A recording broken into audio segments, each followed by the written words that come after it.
দেখো, the importance of being Earnest, লেখক হচ্ছে অস্কার ওয়াইল্ড। লেখক কে? Oscar Wilde. আচ্ছা, অস্কার ওয়াইল্ডের জন্ম মৃত্যু এটা কি কাজে লাগে না?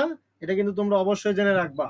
অস্কার ওয়াইল্ড কে? তিনি একজন কবি, নাট্যকার, উপন্যাসিক। অর্থাৎ তোমাদের যখন নোট বই দেওয়া হবে, প্রত্যেকটা নোট বইয়ের ভিতরে তোমরা এই জিনিসগুলো, লেখক সম্পর্কে, জন্ম মৃত্যু এবং সে কি ছিল, কিরকম কবি ছিল, কোন যুগের, এই জিনিসগুলো সবসময় তোমরা নোট করে রাখবা। এটার পুরোটা নাম হইতেছে কি, ফুল নেমটা কি? The importance of being earnest, a tribal comedy for serious people. পুরো নামটা কি দিব? The importance of Of being being honest, Ernst, a travel ট্রিবাল comedy for comedy for serious serious people. People. আচ্ছা, গেল। এতটুকু আমাদের দরকার। এখন এইখানে আমরা জানি যে এই পুরো টেক্সটটা পড়ার পরে আমরা কি কি পাবো, মানে এটা দ্বারা সমাজের কোন কোন জিনিসকে ব্যঙ্গ করা হয়েছে সেটা আমরা পুরো নাটকটা পড়ার পরে যেতে পারবো। এখন আমরা পড়ার আগে আমরা পটভূমিটা দেখি, মানে প্রেক্ষাপটটা। অস্কার ওয়াইল্ড 1894 সালে the importance of being earnest এই নাটকটা লিখেছিলেন। তিনি এটি ইংল্যান্ডের অর্দিং শহরে অবস্থানকালে শেষ করেন। ইংল্যান্ডের কোন জায়গা? অর্দিং। অর্দিং। অর্দিং। নাটকটি 1895 সালের 14 ফেব্রুয়ারি এসটি জেমস থিয়েটারে প্রথম মঞ্চস্থ হয়, মানে এই নাটকটা শুরু হয়। ওয়াইল্ড এটাকে a tribal comedy for serious people নাম দেন। তাহলে এই কমেডির নামটা কি? The importance of being earnest, a tribal comedy for serious people. এইটা ছিল তার শেষ এবং সবচেয়ে সফল নাটক। নাটকটিতে ভিক্টোরিয়ান সমাজকে ব্যঙ্গ করা হয়েছে। তখন মানুষ টাকা, পরিবার এবং সামাজিক মর্যাদাকে অতিরিক্ত গুরুত্ব দিত। বিবাহকে প্রায় প্রেমের চেয়ে সামাজিক দায়িত্ব হিসেবে দেখা হইত। ওয়াইল্ড তার বুদ্ধিদীপ্ত এই সংলাপ এবং হাস্যরসের মাধ্যমে এই ভাবনার মূর্খতাগুলোকে তুলে ধরেন। তিনি গুরুতর বিষয়গুলোকে মজার করে তুলেছেন, তার তুচ্ছ বিষয়গুলোকে তিনি গুরুত্ব দিয়েছেন। কিন্তু নাটকটি মঞ্চস্থ হওয়ার কিছুদিন পরে ওয়াইল্ড কেলেঙ্কারিতে জড়িয়ে পড়েন। সমকামিতার অভিযোগে তার বিরুদ্ধে মামলা হয়। ভিক্টোরিয়ান ইংল্যান্ডে এটা ছিল একটা বেআইনি। তিনি আদালতে দোষী সাব্যস্ত হন এবং 2 বছরের কারাদণ্ড পান। এই কারণে নাটকটি সফল হলেও অল্প দিনের মধ্যে এই নাটকটা বন্ধ হয়ে যায়। আজ নাটকটি ওয়ার্ল্ড ওয়াইডের শ্রেষ্ঠ রচনা হিসেবে বিবেচিত। এটি নৈতিক শিক্ষামূলক নাটকের ধারণা ভেঙে নতুন ধরনের বুদ্ধিদীপ্ত এবং হালকা কৌতুক নাটক মঞ্চে আনে। অর্থাৎ এই নাটকটার ভিতরে তুমি কি পাবা? অনেক শিক্ষণীয় বিষয় পাবা, কারণ এখানে তিনি ভিক্টোরিয়ান সমাজকে ব্যঙ্গ করছে। আবার এটা বলে তুমি কিছু মানে হিউমার বা কমেডি, আমরা কৌতুক এটা পাবো। এটা ঊনবিংশ শতাব্দীর শেষ ভাগের সবচেয়ে হাস্যরসাত্মক এবং ইংরেজি নাটকগুলোর একটা হিসাব মানে ইংরেজি নাটকের ক্ষেত্রে এটা সে গুরুত্বপূর্ণ অবদান রেখে গেছে। তাহলে আমরা বলতে পারি এটা কোন যুগের উপন্যাস? ভিক্টোরিয়ান। আচ্ছা, ভিক্টোরিয়ান। কত শতাব্দী? ঊনবিংশ শতাব্দী। আচ্ছা, তাহলে এখানে তোমরা কি কি পাইলা যে এই নাটকটার কারণে কি কি ব্যঙ্গ করা হয়েছে? সামাজিক মর্যাদা, মানুষের টাকা, পরিবারকে, অর্থাৎ পুরোটা ভিক্টোরিয়া। আমরা নাটকটা পড়ার পর একটা জিনিসই বুঝবো যে সে ভিক্টোরিয়ান সমাজকে ব্যঙ্গ করছে। ক্লিয়ার? এখন কোন কোন জায়গায় ব্যঙ্গ করছে সেটা আমরা পরবর্তীতে দেখতে পারবো। আচ্ছা, এই the importance of being earnest এটাকে আমরা কমেডি বলতে পারি, কিন্তু আর একটা নাম আছে, সেটা হচ্ছে ফার্স কমেডি। কি নাম? Farce comedy. নাম এটা কি আগে শুনছো কখনো? না ভাইয়া। আচ্ছা, ফার্স কমেডি হইতেছে এক ধরনের হাস্যরসাত্মক নাটক বা comedy, humorous drama or comedy, যা অতি প্রতিক্রিয়াশীল ঘটনা, মানে এটা হচ্ছে সিরিয়াস, মানে জটিলপূর্ণ ঘটনা এখানে থাকবে।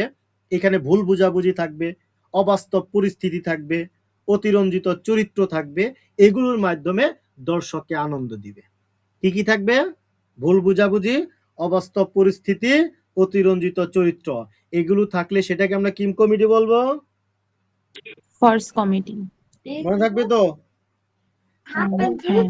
এটা তোমাদের প্রশ্ন দিতে পারে যে what type of the importance of being earnest, আমরা কি দিতে পারি? এটা কমেডি জানলাম, কিন্তু দিলাম সাথে ফার্স কমেডি, দিতে পারি না?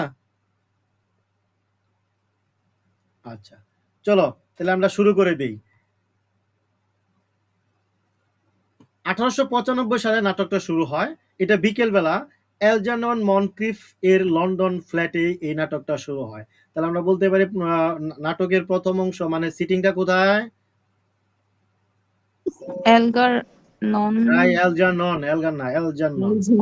কি দিবা? বলো নামটা কি? অ্যালজারননের এলজারনন, লন্ডন। পুরো নামটা হইতেছে এলজারনন মনক্রিফ। কিন্তু আমরা যখন প্রশ্ন লিখবো তখন আমরা পুরো নামটা লিখতে পারবো না, মনে থাকবে না। কিন্তু এখানে করতে হবে কি, কিন্তু জেনে রাখতে হবে। কিন্তু আমরা প্রশ্নের সময় লিখবো শুধু এলজারনন। কি লিখবো? অ্যালজারনন। আচ্ছা, আমি কিন্তু এই নাটকটা পড়ানোর পর আগামী ক্লাসে কিন্তু আমি এখান দিয়ে ধরবো, নেক্সট ক্লাসে ধরবো যে কার সাথে কি হয়েছে, কি সম্পর্ক, এগুলো কিন্তু ধরবো। তার মানে হইতেছে তুমি প্রত্যেকটা লাইন পড়ার সাথে সাথে তুমি খাতার ভিতরে নোট করবা কার সাথে কি সম্পর্ক। দেখো, এই ফ্লেটটি আইরনিতে ভরা। আইরনি তো আমরা জানি বিদ্রুপে ভরা, সৌন্দর্য ভরা। সেখানে অ্যালজাননকে পিয়ানো বাজানো অবস্থায় দেখা যায়। তবে পিয়ানো বাজানোর ক্ষেত্রে তার তেমন কোনো দক্ষতা নেই। অর্থাৎ এটা একটা খুব মজার কারণ, সে গাম্ভীর্য ভরে পিয়ানো বাজায়, কিন্তু আসলে কি পিয়ানো বাজায় সে কিভাবে? ভুল ভাবে। এদিকে তার ভৃত্য ল্যান, ভৃত্য মানে কি? পরিচারিকা। নাম কি? ল্যান। আচ্ছা, তাহলে আমি এখান থেকে খাতার ভিতরে নোট করবা কিভাবে, যে নাটকটা শুরু হয় এলজানন মনক্রিফের বাসায়। আবার 2 নম্বর প্রশ্ন লিখবা যে এলজাননের বাসার পরিচারিকার নাম কি? উত্তর ল্যান। এইভাবে নিজে প্রশ্ন করবা, নিজে উত্তর লিখবা, তাহলে তোমার পুরো উপন্যাস সম্পর্কে, পুরো নাটক সম্পর্কে সামারি জানা হয়ে যাবে, ছোট ছোট প্রশ্নের উত্তরও হয়ে যাবে। দেখো, অতিথিরা আসার আগে এলজানন এবং ল্যান মজার ছলে কথাবার্তা বলে। তারা বিয়ে, শ্যাম্পেইন, উচ্চবিত্ত শ্রেণীর অভ্যাস নিয়ে রসিকতা করে। তাদের সংক্ষিপ্ত আলাপে নাটকে হাস্যরসাত্মক আনে এবং কৌতুকময় পরিবেশ তৈরি করে। তারা বিকেলের জন্য 3 জন গুরুত্বপূর্ণ অতিথির প্রত্যাশা করে। তার মানে তার বাসায় কয়জন আসবে অতিথি? 3 জন। 3 জন। একজন হইতেছে এলজাননের খালা বা আন্টি, নাম হইতেছে লেডি ব্র্যাকনেল। কি নাম? লেডি ব্র্যাক। বাংলা লিখে দিতে হবে। না ভাইয়া। এগুলো যেগুলো কঠিন এগুলো আমার বইলো লিখে দিবনি। আচ্ছা, আরেকজন হইতেছে লেডি ব্র্যাকনেলের কন্যা, নাম হইতেছে গোয়েন্ডোলেন ফেয়ারফেক্স। কি নাম? Gwendolen. Fairfax. Fairfax. Gwendolen Fairfax. Fair. ঠিক আছে, কঠিন লাগলে বলবা। আচ্ছা, তাহলে আমরা এখানে পাইলাম যে এলজাননের আন্টির নাম কি লেডি ব্রেকনেল। এবং তার কাজিন গোয়েন্ডোলেন। গোয়েন্ডোলেন। আচ্ছা, এখানে গোয়েন্ডোলেন ফেয়ারফেক্স, এখানে তোমরা এই গোয়েন্ডোলেন ফেয়ারফেক্স নাম পুরোটা লিখতে পারলে ভালো, আর যদি না লিখো শুধু গোয়েন্ডোলেন লিখবা। ঠিক আছে, আর লেডি ব্রেকনেল যেটা, এটা পুরো নামটা লিখতে হবে, লেডি ব্রেকনেল। আচ্ছা, আর শেষ অতিথি হইতেছে কি? এলজাননের বন্ধু, নাম হইতেছে আর্নেস্ট অর্থিং। কি নামে পরিচিত? আর্নেস্ট অর্থিং। কিন্তু এখানে আর্নেস্ট হইতেছে আসলে কি? আর্নেস্ট এটা নাম ঠিক আছে, অর্থিং ওইটা ঠিক আছে, কিন্তু সে যখন গ্রামে থাকে, আর্নেস্ট যখন শহরে আসে তার নাম কি? জ্যাক। জ্যাক। এই জন্য আমরা বলতে পারি যে তার বন্ধুর নাম আর্নেস্ট অর্থিং, কিন্তু এখানে আর্নেস্ট আসলে কি? জ্যাক অর্থিং। কিন্তু আমরা এখানে ধরে নিব যে অ্যালজানের বন্ধুর নাম কি? জ্যাক অর্থিং। কারণ সে যখন শহরে আসে, জ্যাক অর্থিং, তার নাম কি? বন্ধুর নাম জ্যাক। আচ্ছা, এই ভাই জ্যাক। ভাইয়া লন্ডনে আসলে আর্নেস্ট হয়ে যায় না? আচ্ছা দাঁড়াও, হ্যাঁ, শহরে যখন আসে তখন আর্নেস্ট, গ্রামে যখন থাকে তখন জ্যাক। ভুল তখন হয়েছে। জ্যাক। আচ্ছা, হ্যাঁ এখানে লেখা এটা আছে, ভুল হয়েছে। অর্থাৎ তার নাম হইতেছে, পুরো নামটা কি? জ্যাক অর্থিং। এখানে পুরো নাটক জুড়ে তার নাম শুধু বাবা জ্যাক অর্থিং। এখানে দুইটা ভাগে বিভক্ত, একটা হচ্ছে গ্রাম আর একটা কি? শহর। পুরো নাটকটা কয়টা ভাগে বিভক্ত করবা? 2টা ভাগে। এই দুইটা ভাগ বুঝতে পারলে তোমাদের হয়ে যাবে। একটা হচ্ছে গ্রাম আর একটা শহর। গ্রামে তার নাম জ্যাক অর্থিং, আর শহরে যখন আসবে আর্নেস্ট। আর্নেস্ট। আচ্ছা, এই দুইটা যদি মাথায় রাখো, যখন তোমরা প্রশ্নগুলো উত্তরগুলো লিখবা ব্রড প্রশ্নের ক্ষেত্রে, যখন শহরের আলোচনা করবা তখন তার নাম দিবা, যখন গ্রামে থাকবে তখন সেটা নাম দিবা। আচ্ছা, দেখো, তাহলে এখানে তার নাম হইতেছে জ্যাক অর্থিং। আর জ্যাক অর্থিং হইতেছে সিসিলির অভিভাবক। সিসিলি হইতেছে অভিভাবক বলতে কি তার মেয়ে? না, এখানে মেয়ে না, কারণ সিসিলি বাবা মারা যাওয়ায় তাকে দেখাশোনার জন্য দায়িত্ব পড়ে এই জ্যাক অর্থিং এর কাছে। ঠিক আছে, আর জ্যাক যখন এই লন্ডন শহরে আসে তখন তাকে সে নিজেকে পরিচয় দেয় আর্নেস্ট বলে। তাহলে জ্যাক গ্রামে থাকলে কি জ্যাক, আর শহরে আসলে আর্নেস্ট। আর্নেস্ট। আচ্ছা, জ্যাক সবার আগে অ্যালজাননের ফ্ল্যাটে আসে। অ্যালজানন মজার করে বলে জ্যাক বেশি সময় থাকতে পারবে না, কারণ শীঘ্রই লেডি ব্রেকনেল এবং গোয়েন্ডোলেন তার বাসায় আসবে। সে জ্যাককে গোয়েন্ডোলেনের সঙ্গে মিট করতে মানে চিট করতে, চিট বলতে কি তাদের ভিতরে যে একটা প্রেম আছে এটা নিয়ে যেন সে চিট না করে এই জন্য তাকে সতর্ক করে দেয়। কে কে সতর্ক করে দেয়? অ্যালজানন। অর্থাৎ জ্যাকের সাথে গোয়েন্ডোলেনের সম্পর্ক আছে, এটা যেন প্রতারণা না হয় এই জন্য অ্যালজানন জ্যাককে আগে থেকেই সতর্ক করে দেয়। তবে জ্যাক খুশি মনে জানায় সে আসলে বিয়ের প্রস্তাব দিতেই এখানে এসেছে, তার মানে লন্ডনে এসেছে। অ্যালজানন তখন সিগারেটের কেস দিয়ে একটা ফাঁদ ফেলে, সেখানে সিসিলির হাতের লেখা রয়েছে এবং জ্যাককে আঙ্কেল বলা হয়েছে। তাহলে জ্যাককে কি বলা হয়েছে? আঙ্কেল। আচ্ছা, তাহলে সিসিলিটা কে? এটা কি অ্যালজাননের একটা প্রশ্ন থাকতে পারে না? কারণ এইখানে তো জ্যাক আসছে গোয়েন্ডোলেনের কাছে, আবার একটা রহস্যময় তার কাছে হাতের একটা লেখাও আছে, চিঠি বা কোন একটা পত্র আছে বা কোন একটা কাগজ আছে, সেখানে সিসিলিন নাম লেখা আছে। তাহলে সিসিলিটা কি? এটা তো একটা প্রশ্ন থাকতেই পারে। যেমন স্বাভাবিক একজন বয়ফ্রেন্ডের যদি একটা গার্লফ্রেন্ড থাকে, তার কাছে বয়ফ্রেন্ডের কাছে যদি আরেকটা হাতের লেখা বা একটা রুমাল বা একটা ছবিও থাকে, তখন তো গার্লফ্রেন্ড জিজ্ঞাসা করবে যে এই মেয়েটা কে। তো ওইখানে তো অ্যালজাননের কাজই নিতেছে গোয়েন্ডোলেন, স্বাভাবিক। এই জন্য অ্যালজানন জোর দিয়ে জানতে চায় যে এই রহস্যময় ব্যাপারটা আসলে কি। তখন জ্যাক তার পরিচয় ফাঁস করে, সে বলে যে আমার নাম হইতেছে কি জ্যাক, যে তাকে শিশু অবস্থায় হ্যান্ডব্যাগের ভিতরে ভিক্টোরিয়ান রেলওয়ের স্টেশনে তাকে পাওয়া গিয়েছিল। কোথায়? Victoria railway station. কি অবস্থায়? শিশু অবস্থায়। একটা কিসের মধ্যে? হ্যান্ডব্যাগের মধ্যে। হ্যান্ড ব্যাগের ভিতরে। এই পরিচয়টা বলার কারণ হইতেছে কি, ওই যে অ্যালজানন কিন্তু জিজ্ঞাসা করছে যে তোমার এই সিসিলিটা কে, রহস্যটা কি? তখন সে বলতেছে যে এক দয়ালু ব্যক্তি ছিল যার নাম হইতেছে থমাস কার্ডিউ। তিনি তাকে দত্তক নেন এবং তাকে দেখাশোনা করে বড় করে। মৃত্যুর আগে এই কার্ডিউ জ্যাকের হাতে সিসিলির আইনির মানে সিসিলি বড় হবে, তাকে সকল কিছু যেন বড় হইলে বুঝিয়ে দেওয়া হয়, এটার একটা অভিভাবকত্ব প্রদান করে। কাকে? জ্যাকের হাতে। আচ্ছা, সিসিলি হচ্ছে প্রায় 18 বছর বয়সী থমাস কার্ডিওর নাতনি। জ্যাক স্বীকার করে যে সে একটা দুষ্টু ভাইয়ের গল্প বানিয়েছিল। জ্যাক স্বীকার করে কি যে সে একটা দুষ্টু ভাইয়ের গল্প বানিয়েছিল যার নাম হইতেছে আর্নেস্ট। তার মানে সে এইরকম গল্প বানাইছে যে যখন শহরে এসে যখন হয় কি হয়, শহরে আসলে আর্নেস্ট হয়। আর্নেস্ট না জ্যাক? আর্নেস্ট। আচ্ছা, দেখো জ্যাক স্বীকার করে কি, জ্যাক যখন গ্রামে থাকে তখন স্বীকার করে যে শহরে আমার একটা ভাই আছে, নাম কি আর্নেস্ট, তার সাথে দেখা করতে যাচ্ছি। যখনই সে শহরে আসে তখনই গ্রামে এই কথাটা মানে সিসিলির কাছে এই কথাটা বলে আসে। কি বলে?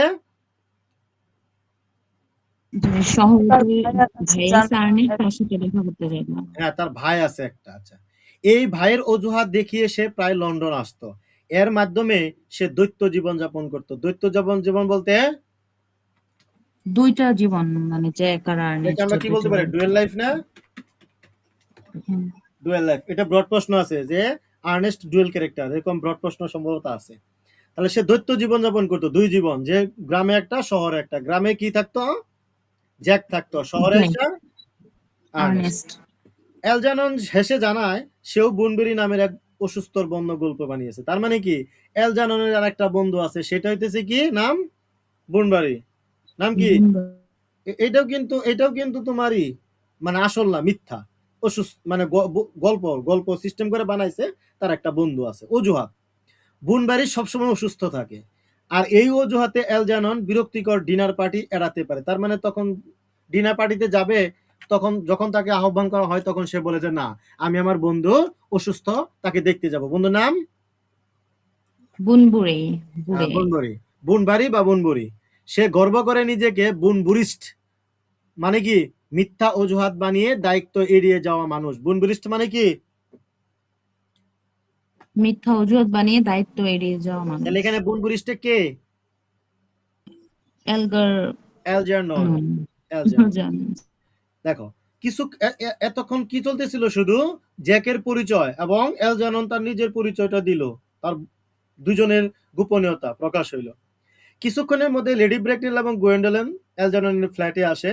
অ্যালজার্নন ভান করে যে তাকে তার অসুস্থ বন্ধু বেনবরিকে দেখতে যেতে হবে, তাই সে এই অজুহাত দিয়ে জ্যাককে গোয়েন্ডোলেনের সঙ্গে একা রেখে চলে যায়। তাহলে জ্যাক আর গোয়েন্ডোলেন কি থাকলো? একা থাকলো ফ্ল্যাটে। জ্যাক সুযোগ নিয়ে তার প্রেমের কথা জানায়। গোয়েন্ডোলেনও স্বীকার করে যে সে জ্যাককে গভীরভাবে ভালোবাসে, কিন্তু সে জোর দিয়ে বলে যে সে কেবল আর্নেস্ট নামের কাউকে ভালোবাসতে পারবে। জ্যাককে ভালোবাসে ঠিক আছে, কিন্তু তারপরেও গোয়েন্ডোলেনের একটা আফসোস বা তার একটা ভালোবাসার প্রকাশ যে কি, সে আর্নেস্ট নামের কাউকে বেশি ভালোবাসে। কাকে? আর্নেস্ট। এইখানে হইতেছে তোমার একটা মানে নাটকীয় একটা মোড়, যে এই মুহূর্তে কি জ্যাক নিজেকে আবার পরিবর্তন করে আর্নেস্ট নামটা বলতে পারবে? আরে বলতে পারলে তো গল্পই শেষ। বলতে পারবে? না। আচ্ছা, কারণ এখানে তো সে কোথায় আসছে? সে শহরে আসছে। শহরে এসে কি পরিচয় দিছে? শহরে তো আর্নেস্ট। শহরে আর্নেস্ট, কিন্তু সেইখানে বলতেছে যে জ্যাক। আমরা কি নামে বলতেছি তাকে? যে মানে গোয়েন্ডোলেনের কাছে জ্যাক। হ্যাঁ, গোয়েন্ডেলের কাছে জ্যাকই। কারণ সে শহরে এসে আর্নেস্ট হয়, এ কারণ হইতেছে ওই যে তোমাদের বললাম না, যে যখন সে শহরে আসে বাড়িতে বইলা আসে, মানে বলে আসে যে আমি আমার শহরে আমার ভাইকে দেখতে যাচ্ছি। কি নাম? আর্নেস্ট। আর্নেস্ট। কিন্তু এখানে এসে সে নিজেই তো আর্নেস্ট, কিন্তু গোয়েন্ডলের কাছে কি প্রকাশ করে নিজেকে? যে জ্যাক। আচ্ছা, গোয়েন্ডন বলে সে আর্নেস্ট নামটিকে গভীর আবেগের সাথে ভালোবাসে। জ্যাক তার আসল নাম নিয়ে প্রকাশ নিয়ে চিন্তিত হয়, তবুও সে প্রস্তাব দেয় আর গোয়েন্ডলেনের সঙ্গে আনন্দ গ্রহণ করে। হঠাৎ লেডি ব্রেকনেল ঘরে প্রবেশ করে এবং তাদের প্রেমে বাধা দেয়। গোয়েন্ডলেন গর্বের সঙ্গে জানায় যে সে আর্নেস্টের প্রস্তাব গ্রহণ করেছে। লেডি ব্রেকনেল মেয়েকে সরিয়ে দেয়। এখানে দেখো, এখানে কিন্তু অনেক কিছু লুকাইতে থাকবে, জিনিস না বুঝলে জিজ্ঞাসা করার চেষ্টা করবা। লেডি ব্রেকনেল মেয়েকে সরিয়ে দেয়, জ্যাককে কড়াভাবে প্রশ্ন করে।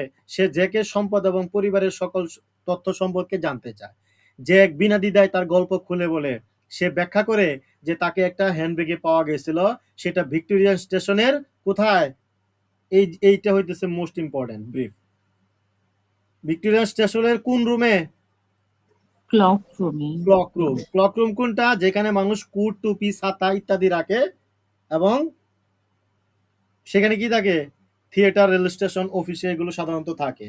এই জিনিসগুলা মানে থিয়েটারে থাকে একটা রুম থাকে, রেল স্টেশনে রুম থাকে, অফিসেও রুম থাকে। এই রুমগুলোর নাম বলা হয় কি? Clock room. এই ক্লক রুমে সবসময় বিভিন্ন মানে সাজুগুজু জিনিসপত্র বা ছেলে মেয়েদের বিভিন্ন জিনিসপত্রগুলো রাখা হয়। তো এইখানে যে হ্যান্ডব্যাগ ছিল, এই হ্যান্ডব্যাগের ভিতরেই তাকে পাওয়া গেছে। লেডি ব্রেকনেল এটা শুনে অবাক হয় এবং ক্ষুব্ধ হয়। সে জানায় কোনো এতিম ছেলেকে তার মেয়ের জন্য গ্রহণ করা যাবে না। সে ঘোষণা করে জ্যাক একেবারেই গোয়েন্ডোলেনের বিয়ের জন্য উপযুক্ত নয়। সে গোয়েন্ডোলেনকে তৎক্ষণাৎ বেরিয়ে যেতে আদেশ করে এবং রাগান্বিতভাবে চলে যায়। লেডি ব্রেকনেল চলে যাওয়ার পর জ্যাকের মন ভেঙে যায়, কিন্তু গোয়েন্ডোলেন গোপনে তার সঙ্গে কথা বলতে আসে। সে বলে এখনো সে তাকে গভীরভাবে ভালোবাসে, এমনকি জ্যাকের রহস্যটাকে রোমান্টিক এবং সাহসিক মনে করে, কারণ জ্যাকের এই জীবনটা কি রোমান্টিকতায় ভরা। সে চিঠি লেখার জন্য অনুরোধ করে, বলে জ্যাক যেন তার গ্রামের ঠিকানায় দেয়। জ্যাক কি বলে? সে চিঠি লেখার জন্য অনুরোধ করে, বলে জ্যাক যেন তার গ্রামের ঠিকানায় দেয়। জ্যাক সত্যি তাকে হ্যাটফোর্ডশায়ারে নিজের বাড়ির ঠিকানা দেয়। অর্থাৎ এইখানে যে সে চিঠি লিখবে, গোয়েন্ডোলেন যে চিঠি লিখবে, কোথায় লিখবে? হয় গ্রামে। তাহলে জ্যাকের গ্রামের নাম কি? হ্যাটফোর্ডশায়ার। হ্যাটফোর্ডশায়ারে তার নিজের বাড়ির ঠিকানা দিয়ে দেয় কার কাছে? গোয়েন্ডোলানের কাছে। গোয়েন্ডোলেনের কাছে, কারণ তারা তো চিঠি আদান প্রদান করবে। আর এই যে বাড়ির ঠিকানা, এটা অ্যালজার্নন গোপনে শুনে ফেলে এবং সে সেটা লিখে রাখে। এই পর্যায়ে সে আর্নেস্ট সেজে সিসিলির কাছে যাওয়ার সিদ্ধান্ত নেয়, কারণ আর্নেস্ট কিন্তু সিসিলির নামটা শুনছিল। মনে আছে তো?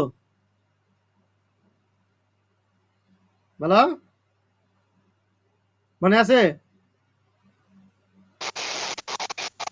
এই জ্যাকের কাছে একটা ছিল না, হাতে লেখা, সিসিলির হাতে লেখা ছিল না, এবং তখন অ্যালজানন জিজ্ঞাসা করলো না এই রহস্যটা কি, তখন সে বলল না যে সে তাকে আমি দায়িত্ব গ্রহণ করে রাখছি, এবং থমাস কার্ডিও তার ছিল, দাদা ছিল, সে মারা মারা যাওয়ার পর তার অভিভাবক হিসেবে আমি নির্বাচিত হয়েছি, মনে নাই? জি ভাইয়া হ্যাঁ, হ্যাঁ। বলছি। হ্যাঁ এটাই। অর্থাৎ এখানে দেখো, এখানে অ্যালজানন যখন তার গ্রামের ঠিকানা পাইলো, তখন সে সিদ্ধান্ত নিল কি, যে আমি আর্নেস্ট সেজে সিসিলির কাছে যাব। তাহলে এখানে শহরে জ্যাক শহরে এসে কি হইলো? Ernst Ernst. এই আর্নেস্ট পরিচয়টা কিভাবে হলো, যে সে বাড়ি থেকে বলে আসছে যে আমার আছে, শহরে আমার একটা ভাই আছে আর্নেস্ট। কিন্তু এইটা সিসিলির মনে মনে একটা ভালো লাগা শুরু হলো, যে আর্নেস্টটা কে, এটা দেখার তো একটা আগ্রহ থাকতে পারে। কিন্তু আর্নেস্ট যখন অ্যালজানন এই আর্নেস্ট সেজে গ্রামে আসে, তখন তাদের ভিতরে কি একটা মহব্বত তৈরি হতে পারে কিনা বলো? ধরো তোমাদের একটা প্রিয় নায়ক বা প্রিয় কেউ ব্যক্তি আছে, তোমরা সবসময় নাম শুনে আসতেছো, হঠাৎ করে যদি তোমাদের সামনে চলে আসে, ভালো লাগা শুরু হবে কিনা? হ্যাঁ। তো এইখানে তো জ্যাক সবসময় মিথ্যা মিথ্যা বলতো, কারণ শহরে তো তার আনেস্ট নাই, আনেস্টের নামে কেউ ভাই নাই, বরং সে শহরে যায় আনেস্ট হইতো। কিন্তু সিসিলি মনে করতো যে সত্যিকার অর্থে হয়তো বা জ্যাকের একটা ভাই আছে আর্নেস্ট। তো এই সুযোগটাকে গ্রহণ করলো অ্যালজানন। অ্যালজানন আর্নেস্ট সেজে গ্রামে আসার সিদ্ধান্ত নিল। এটা কি জ্যাক জানে বা সিসিলি কেউ জানে? না। কেউ জানে না। জানা আচ্ছা, তাহলে এইখানে কি আমাদের অ্যালজানন আর্নেস্ট সেজে গ্রামে আসবে, এই পর্যন্ত কোন কোন অংশের গল্প শেষ হইলো? Act 1. শহরের গল্প শেষ। এখন আমাদের শুরু হবে গ্রামের গল্প। দেখো, জ্যাকের গ্রামের বাড়ি হ্যার্টফোর্ডশায়ারের এই গল্পের দ্বিতীয় অধ্যায় শুরু। বাগানটি সুন্দর শান্ত পরিবেশে ভরা। সিসিলি কার্ডিউ জ্যাকের তরুণ অভিভাবক বা অভিভাব্য।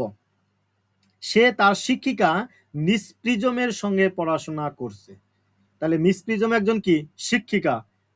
মিস প্রিজমকে শিক্ষিকা। তবে সিসিলি তার পড়াশোনা পছন্দ করে না। সে দিবা স্বপ্ন দেখতে ভালোবাসে। সে প্রেমের গল্প কল্পনা করে এবং তার ডায়েরিতে লিখে রাখে। মিস প্রিজম তাকে বুকামি চিন্তা ভাবনা ছেড়ে সিরিয়াস হওয়ার পরামর্শ দেয়, কারণ সিসিলি কাউডিকে পড়াশোনার দায়িত্ব কার কাছে? মিস প্রিজম, তিনি একজন শিক্ষিকা। মিস প্রিজম আরো বলে, সে একবার একটা বড় উপন্যাস লিখেছিল, কিন্তু অনেক আগেই একটি হ্যান্ডব্যাগের মধ্যে সেটা হারিয়ে ফেলে। কোথায়? একটি হ্যান্ডব্যাগ নিয়ে মানে ফেলে। ওই যে হ্যান্ডব্যাগ অদল বদল হয়, এরকম কিছু। আচ্ছা, যাই হোক, মিস প্রিজম মিস প্রিজম গোপনে স্থানীয় রেক্টর মানে কি?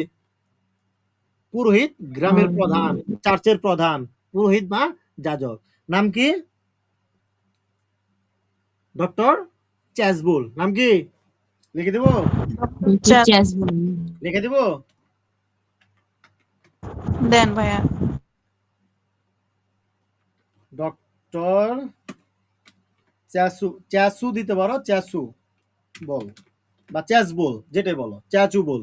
আচ্ছা, ডক্টর তাহলে এখানে আমার এখানে প্রশ্ন হইতেছে, কার কার কার সাথে সম্পর্ক হইলো? জ্যাকের সাথে গোয়েন্ডোলেন। গোয়েন্ডোলেন। আবার একটু হলো আমরা আন্দাজ করতে পেরেছি, সেটা হইতেছে অ্যালজানারের সাথে। সিসিলি। সিসি। আবার এখানে সরাসরি ডাইরেক্ট পাইলাম মিস প্রিজমের সাথে। ডক্টর চেসু। হ্যাঁ, তাহলে এখানে আমরা যদি বলি main theme love and marriage, marriage বাদ দিলাম, লাভ হতে পারে? মানে এগুলো পড়ার মধ্যেই তোমাদের প্রশ্নের উত্তর তৈরি হয়ে যাবে। দেখো, যাই হোক, মিস প্রিজম কঠোর এবং লাজুক ভঙ্গিতে তার সাথে প্রতারণা করে। তাদের ছোট্ট প্রেম আলাপ নাটকে কোমল হাস্যরস যোগ করে। মিস প্রিজম সিসিলিকে বলে, জ্যাকের ভাই আর্নেস্ট খুব দুষ্ট। মিস প্রিজম সিসিলিকে কি বলতেছে? জ্যাকের ভাই আর্নেস্ট খুবই দুষ্ট।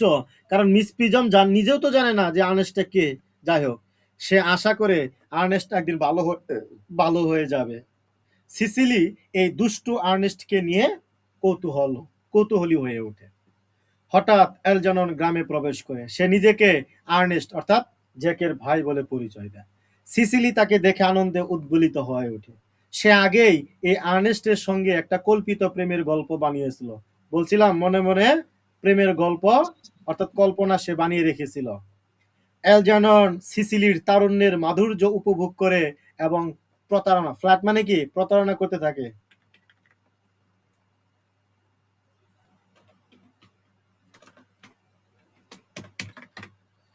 তারা দ্রুতই কৌতুকময় প্রেমে জড়িয়ে পড়ে। আচ্ছা, সিসিলি তো জানে যে এটা আসলে আর্নেস্ট, কিন্তু আমরা পাঠক হিসেবে কি জানি কি?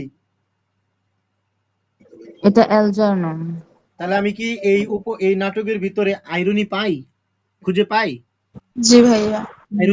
আইরনি মানে যেন জিনিসটা কি?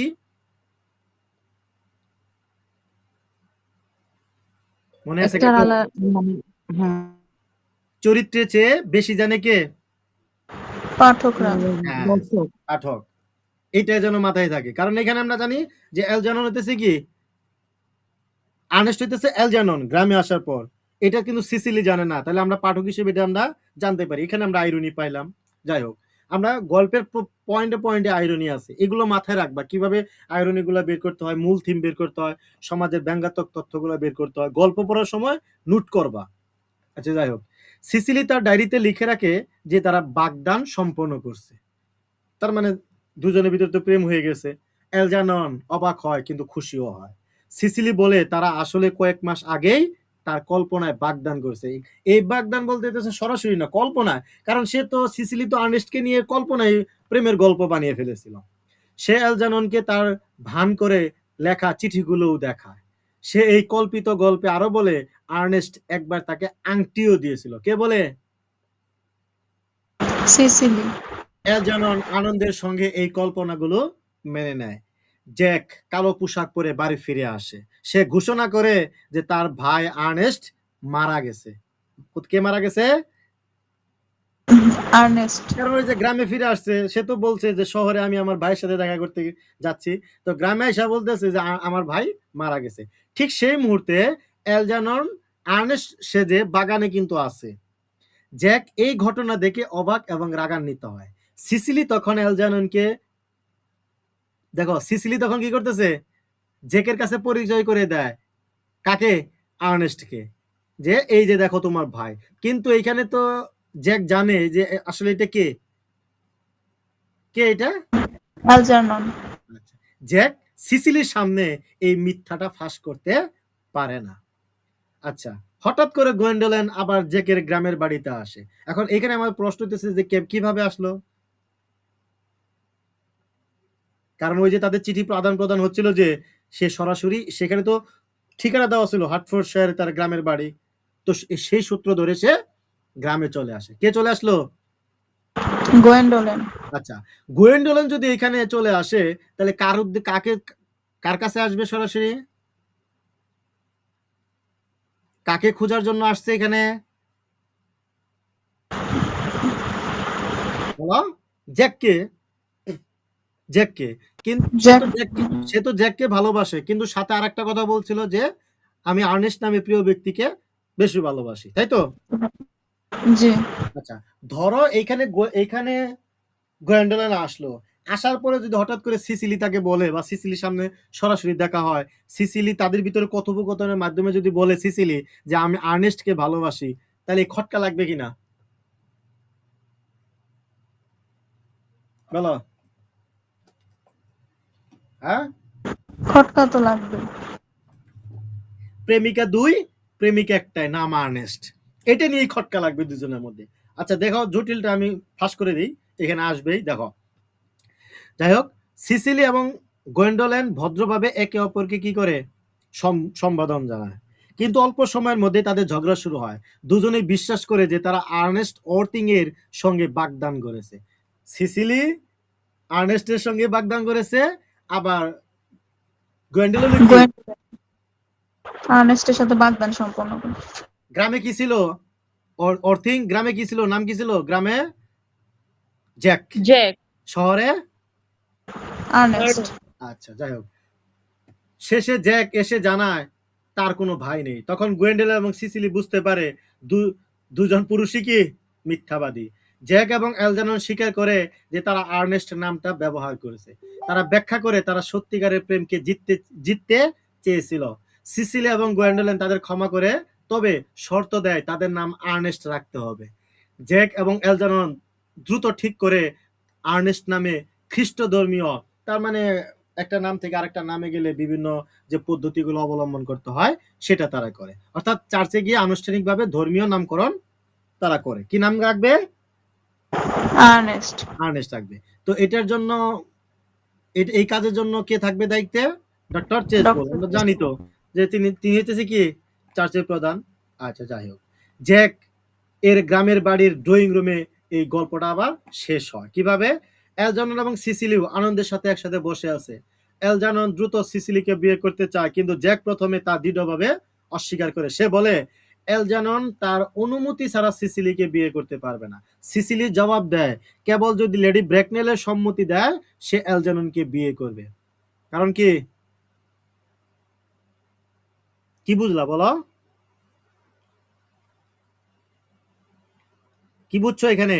আমি আবার বলতেছি, দেখো, অ্যালজানন সিসিলি আনন্দের সঙ্গে একসাথে বসে আছে। অ্যালজানন দ্রুত সিসিলিকে বিয়ে করতে চায়, কিন্তু জ্যাক প্রথমে অস্বীকার করে। সে বলে অ্যালজানন তার অনুমতি ছাড়া সিসিলিকে বিয়ে করতে পারবে না। সিসিলি আবার জবাব দিতেছে কেবল যদি লেডি ব্র্যাকনেল সম্মতি দেন তবে অ্যালজানন বিয়ে করতে পারবে। কিন্তু এখানে তো জ্যাক অস্বীকার করছে, কারণ জ্যাক হইতেছে সিসিলির কি অভিভাবক। কিন্তু এইখানে যদি লেডি ব্র্যাকনেল সম্মতি দিয়ে দেয় তাহলে আর জ্যাকের কিছু করার নেই। যাই হোক, একই সময় ডক্টর চেসবুল ঘরে প্রবেশ করে এবং দুইজন পুরুষকে মনে করিয়ে দেয় যে চার্চে খ্রিস্ট ধর্মীয় নামকরণের অনুষ্ঠানটা প্রস্তুত আছে। জ্যাক জবাব দেয় যে এখন আর তার প্রয়োজন নাই। হঠাৎ লেডি ব্র্যাকনেল মঞ্চে প্রবেশ করে। তিনি রাগান্বিত, কারণ গোয়েন্ডোলেন বাড়ি থেকে পালিয়ে এসেছে। তিনি গোয়েন্ডোলেনকে জ্যাকের সঙ্গে দেখতে পান। জ্যাক আবারও তার কাছে গোয়েন্ডোলেনকে বিয়ের অনুমতি চায়। লেডি ব্র্যাকনেল দৃঢ়ভাবে অস্বীকার করে, কারণ তার পরিবারের ইতিহাস রহস্যময়। তবে সিসিলি সম্পর্কে জানার আগে তিনি তার পটভূমি বা সামাজিক অবস্থান নিয়ে কঠিন প্রশ্ন করে। কারণ ওই যে সিসিলির সাথে অ্যালজাননের বিয়ে হবে, তাহলে তো লেডি ব্র্যাকনেল কিছু জিজ্ঞাসা করবে। তিনি সিসিলির সঠিক পারিবারিক সম্পর্ক আছে কিনা তা জানতে চান। যখন শুনে সিসিলি খুব ধনী, তখন তিনি আগ্রহী হয়ে ওঠে। তিনি অ্যালজাননের সঙ্গে সিসিলির বিয়ে দিতে সম্মতি দেন। জ্যাক এখনো সিসিলির বিয়ের সম্মতি দিতে অস্বীকার করে। সে বলে কেবল তখনই রাজি হবে যদি লেডি ব্র্যাকনেল তাকে গোয়েন্ডোলেনের বিয়ে করার অনুমতি দেয়। লেডি ব্র্যাকনেল আবারও অস্বীকার করে। পরিস্থিতি টানটান এবং কৌতুকময় হয়ে ওঠে। তখন জ্যাক বলে ৩৫ বছর হওয়ার আগে সিসিলি আইনত তার সম্মতি ছাড়া বিয়ে করতে পারবে না। এতে জ্যাক, লেডি ব্র্যাকনেল এবং অ্যালজাননের উপর শক্ত নিয়ন্ত্রণ পেয়ে যায়। জ্যাক কি পাইল? সুযোগের সদ্ব্যবহার। যে লেডি ব্র্যাকনেল তো চাচ্ছে যে জ্যাক অ্যালজাননের বিয়ে হোক, কিন্তু এইদিকে জ্যাকের শর্ত হচ্ছে কি যদি গোয়েন্ডোলেন তার সাথে বিয়ে দেয় তাহলে সে রাজি হবে। এই সময় মিস প্রিজম, কে যেন ছিল, শিক্ষিকা, সে ঘরে টিচার। লেডি ব্র্যাকনেল হঠাৎ মিস প্রিজমকে চিনতে পারে। তিনি রাগান্বিতভাবে জানতে চান ২৮ বছর আগে হারিয়ে যাওয়া শিশুটির কি হয়েছিল। তিনি বলেন মিস প্রিজম তখন তার বোনের পরিবারে গৃহশিক্ষিকা ছিল। তাহলে আমরা এটাও জানলাম যে মিস প্রিজম এক সময় ২৮ বছর আগে লেডি ব্র্যাকনেলের যে বোন ছিল, বোনের নাম এখানে উল্লেখ করা নাই, সম্ভবত নাইও। তাহলে তার কি ছিল? পরিবারের গৃহশিক্ষিকা। মিস প্রিজম কাঁপতে কাঁপতে সত্য স্বীকার করে। সে ব্যাখ্যা করে যে একবার সে একটা প্যারাম্বুলেটর মানে শিশুদের ঠেলাগাড়ি, এটা নিয়ে শিশুকে নিয়ে বের হয়েছিল। শিশুরা বসে থাকে, দেখো না বিদেশিরা বাচ্চাদের বসায় দেখছো ঠেলাগাড়ি, ওই ঠেলাগাড়ি। আচ্ছা, এই সময় সে একটা হ্যান্ডব্যাগ বহন করেছিল যার ভিতরে তার একটা উপন্যাসের পাণ্ডুলিপি ছিল। ভুল করে সে শিশুটিকে হ্যান্ডব্যাগের ভিতরে রেখে দেয় এবং সেটা ভিক্টোরিয়ান স্টেশনের ওই ক্লোক রুমে ফেলে আসে। আর ভুলবশত সে প্যারাম্বুলেটরের পাণ্ডুলিপি নিয়ে চলে যায়, আর হ্যান্ডব্যাগটা থেকে যায়, শিশুটি হারিয়ে যায়। ওই যে হ্যান্ডব্যাগের ভিতরে থেকে গেল। জ্যাক বিস্ময়ে হতবাক হয়ে যায়, কারণ এটাই তার জীবনের গল্প। সে ব্যাখ্যা করে যে হ্যান্ডব্যাগ থেকে পাওয়ার পর থমাস কার্ডিউ তাকে দত্তক নিয়ে বড় করেছে। সে দ্রুত লাইব্রেরিতে দৌড়ে যায় এবং শৈশব থেকে রাখা পুরনো সে হ্যান্ডব্যাগটা নিয়ে আসে। মিস প্রিজম গভীর লজ্জায় তাকে বলে, হ্যাঁ, এটাই তো সে হ্যান্ডব্যাগ যেটা আমি হারিয়েছিলাম। লেডি ব্রেকনেল নিশ্চিত করেন যে হ্যান্ডব্যাগটা আসলে তাদের পরিবারের। এভাবে এই রহস্যময়টা প্রকাশিত হয় এবং স্পষ্ট হয় যে কি হইতেছে কি, সেই হারানো শিশু। তাকে ভিক্টোরিয়ান স্টেশনে ফেলে রাখা হয়েছিল এবং থমাস কার্ডেও তাকে লালন পালন করেছিল। তারপর লেডি ব্রেকনেল বাকি সত্যটা প্রকাশ করে। জ্যাক আসলে তার মৃত বোনের সন্তান। এতে সে এলজাননের বড় ভাই। তার মানে এলজানন আর জ্যাক হইতেছে কি এখানে দুই ভাই। দুই ভাই। এটা তো এলজাননও জানতো না। এখন সে লেডি ব্রেকনেল প্রকাশ করতেছে ঘটনাটা উন্মোচিত হওয়ার পর। তাহলে গোয়েন্ডালেন হইতেছে কি আপন একদম কাজিন। অবশেষে নিজের প্রকৃত পরিবারকে জানতে পেরে জ্যাক আনন্দিত হয়, কিন্তু সে এখনো গোয়েন্ডোলেনকে নিয়ে চিন্তিত থাকে। সে ভাবতে থাকে তার প্রকৃত ছদ্মনাম জন্ম নামটা কি ছিল। গোয়েন্ডোলেন, কারণ গোয়েন্ডোলেনকে নিয়ে চিন্তিত থাকে এটাই যে জ্যাকের আসলে যে জন্মের সময় তার নামটা কি ছিল, এটার উপর যদি ডিপেন্ড করে গোয়েন্ডোলেন আমাকে পছন্দ না করে। জ্যাক পারিবারিক নথিপত্র খোঁজ করে এবং জানতে পারে তার নাম ছিল জেনারেল আর্নেস্ট জন মনক্রিফ। নাম কি? জেনারেল আর্নেস্ট জন মনক্লিফ। মনক্রিফ। তার মানে এখানে তো আর্নেস্ট আছে কিনা? হ্যাঁ। তার মানে এখানে গোয়েন্ডোলেনের পছন্দ। তার প্রকৃত নাম আর্নেস্ট, যেহেতু গোয়েন্ডোলেন নাম শুনছে আর্নেস্ট আছে, তাহলে গোয়েন্ডোলেন আনন্দে আত্মহারা হয়, কারণ সে সবসময় একজন আর্নেস্ট নামের পুরুষকেই বিয়ে করতে চেয়েছিল। জ্যাক আনন্দের সঙ্গে ঘোষণা করে যে সে এখন সত্যি সত্যনিষ্ঠ বা আর্নেস্ট হওয়ার গুরুত্ব সম্পর্কে অবগত। সকল প্রেমিক প্রেমিকার মিলনের মাধ্যমে নাটক শেষ হয়। এটাই নিশ্চিত জ্যাক গোয়েন্ডোলেনকে, অ্যালজানন সিসিলিকে, ডক্টর চেসবুল মিস প্রিজমকে বিয়ে করবে একে অপরকে। তাহলে এখানে কার কার ঘটনা হইলো? প্রেমটা কাদের মধ্যে? জ্যাক আর গোয়েন্ডোলেন, গোয়েন্ডোলেন, অ্যালজানন, তারপরে সিসিলি, এলজানন আর সিসিলি, আর মিস চেসবুল, প্রিজমের সাথে চেসবুল। তাহলে এখানে যদি একে অপরের সাথে লাভ হয় তাহলে কি বিয়েও হবে। তাহলে আমরা লাভ এন্ড ম্যারেজ পাইলাম থিম। হ্যাঁ। জ্যাকের পারিবারিক পরিচয় সম্মানজনক প্রমাণিত হওয়ায় লেডি ব্রেকনেল সন্তুষ্ট হয়। এভাবে রসিকতা, হাসি আর একেবারে সুখী সমাপ্তির মধ্য দিয়ে নাটকটি শেষ হয়।